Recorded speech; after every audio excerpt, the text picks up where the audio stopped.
mampalina indray ny tafana aminao amin'ity takarivan'ny fa valambefolo volana septambra 2024 ity atao anatin'ny metotoetry ny andro hatrany mikasika an'izay metotoetry ny andro zay indray ary de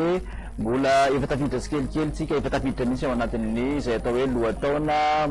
de somary miakatra aloha ny hafanana amin'ny ankapobeny saika manerana nosy ho an'ny rafitsy manokana fa mbola ny ala zay malefaka nefa no mamaritra ny metotoetry ny andro zany saika maina manerana ny nosy ahitana rivotra mitsoka somary mafy kosa ny faritra amin'iny morotsiraky ny faritra tsy mandrefana iny ny morotsiraky n'iny majangy iny ho an'ny rafitsy manokana de amin'iny tendrony avaratry ny nosy iny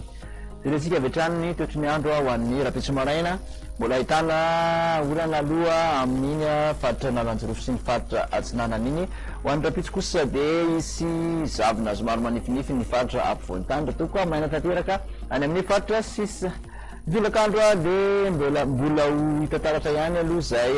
orana malefaka miatoato zay ho an'ny faritra analanjorofo sy ny faritra atsinanana somary mahazo ny tampany avaratry ny faritra vadivavy fitivinany iny torak'izany ihany koa ahitana oratra rivindraona manodidididina ny nosy be iny fa anakafa kosa de homaina tanteraka kasika ny maripana voavinavina de manodidina 20 ka hatramin'ny 30 aty amin'ny faritra ampovoan-tany eo amin'ny 20 sy 20 eo ny aty amin'ny morotsiraka atsinanana raha toka 20 ka hatramin'ny 20 ny morotsiraka andrefan'ny nosy